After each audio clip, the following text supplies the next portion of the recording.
Comme vous nous avez invité, je ferai une intervention globale sur les trois rapports, puisque je vois qu'ils sont, pour les avoir lus comme vous tous, ils sont étroitement liés. Je veux parler du rapport 353, 342 et 343.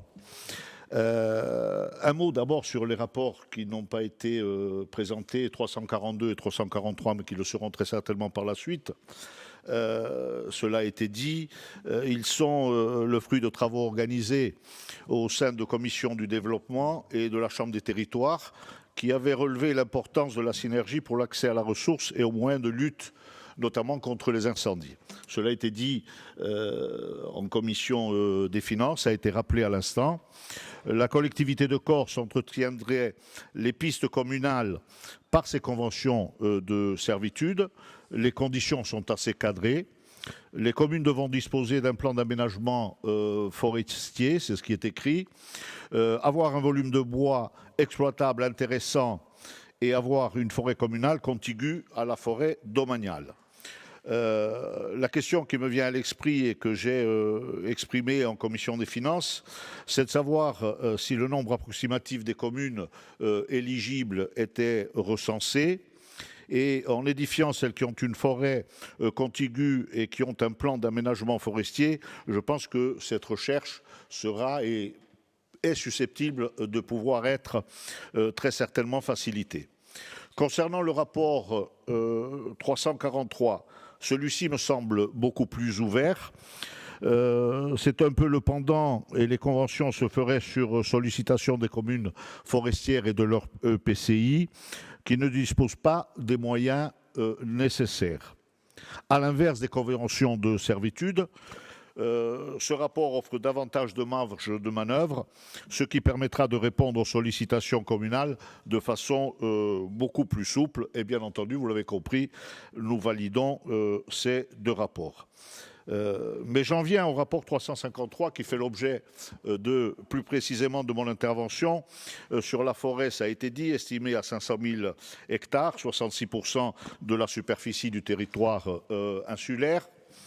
Dois-je rappeler que comme pour le PADUC qui devait poursuivre le double objectif de la préservation et du développement, la stratégie de gestion forestière est censée concilier, bien entendu, préservation et exploitation. Dans ce rapport, on parle d'effondrement de la filière bois. C'est tout sauf nouveau, permettez-moi de le dire. Le CESEC, qui a fait un travail de fond sur la question en 2021, le rappelle dans son avis. Et je voudrais attirer votre attention et vous rappeler la colère exprimée l'an dernier par les responsables associatifs des propriétaires forestiers privés contre la collectivité. Je crois savoir que cette colère est toujours présente et n'est pas totalement dissipée.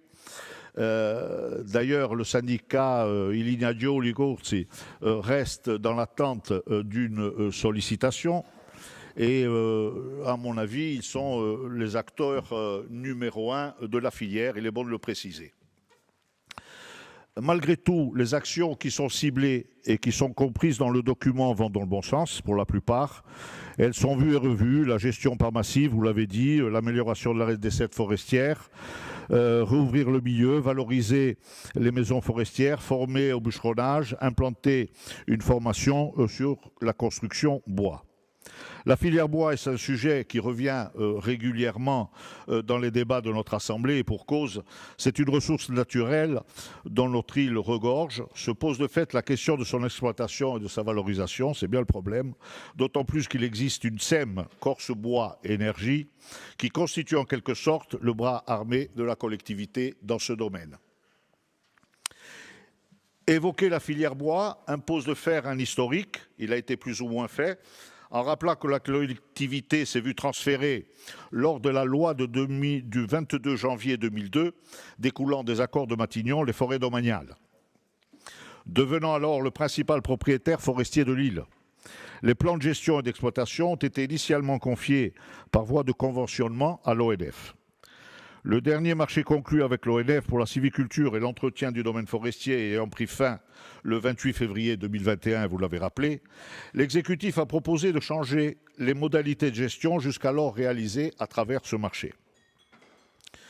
Les différentes alternatives de gestion déléguées ou en régie ont été étudiées et il s'est avéré qu'opérationnellement, au bénéfice des activités de sylviculture et d'entretien du domaine forestier, de la politique publique de la forêt et de la filière bois en général comme financièrement, une internalisation des missions était plus judicieuse. Depuis la délibération du 29 janvier 2021, la sylviculture et entretien du domaine forestier a été créée pour réaliser les missions de sylviculture et d'entretien du domaine forestier que la collectivité de Corse avait antérieurement confiées à l'ONF par marché public. Donc, depuis bientôt 2 années, la forêt domaniale est gérée directement par la collectivité, sans marché ni DSP, après intégration des personnels ONF, 20 ans après le transfert de la compétence.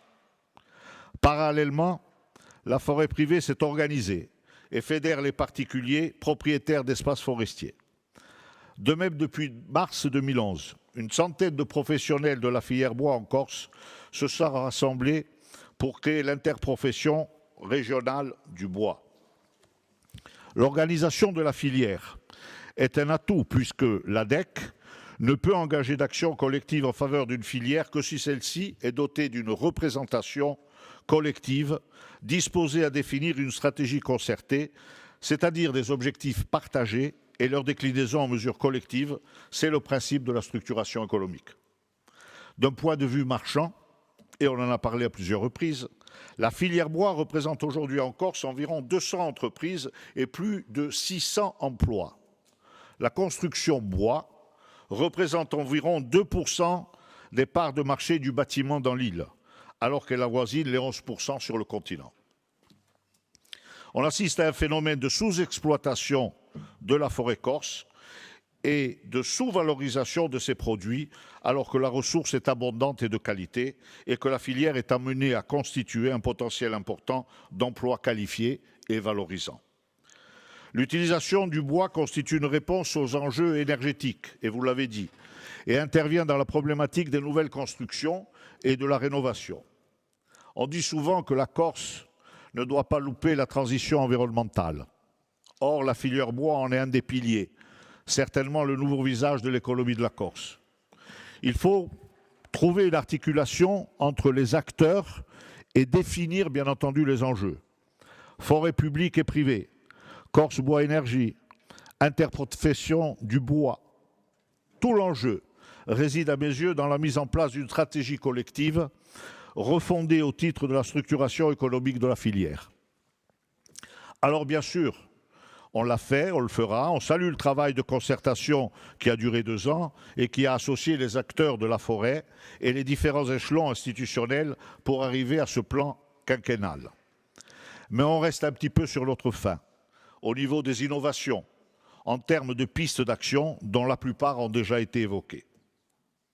Alors vous nous demandez de valider le plan aux articles 1 et 2. On peut bien entendu vous accompagner, malgré ce sentiment de déjà-vu, mais non engagé que l'on vient d'exprimer. Mais il se trouve que vous allez au-delà, et particulièrement à l'article 3, où vous souhaitez récupérer la compétence bois-forêt. On a récupéré la forêt en 2002. L'an dernier, de gros effectifs de l'ONF. Et maintenant, la compétence entière avec la ressource et les personnels de la DRAF. Nous ne vous étonnerons pas en disant que nous trouvons ceci un petit peu trop précipité. Vous connaissez notre prudence en la matière. Elle se manifeste par l'amendement qui vous est soumis, qui vous a été distribué et qui consiste quelque peu à nuancer votre certitude présentée comme une évidence. Alors l'article 3 en question, ce que nous vous proposons, c'est qu'une étude soit lancée afin d'étudier l'implication pour la collectivité de Corse d'un transfert intégral de la compétence forêt-bois, tant au niveau budgétaire qu'en termes de ressources humaines. Je crois que par le passé, on a eu des transferts de compétences qui ont été quelque peu hâtifs et qui aujourd'hui donnent bon nombre de déconvenus lorsque nous faisons les comptes. Alors, vu les difficultés et l'inertie depuis tant d'années, une démarche prospective serait plus raisonnable et pragmatique. Du sort réservé à notre amendement, il ne vous échappe pas que, bien entendu, notre vote sur le rapport en dépendra. Je vous remercie.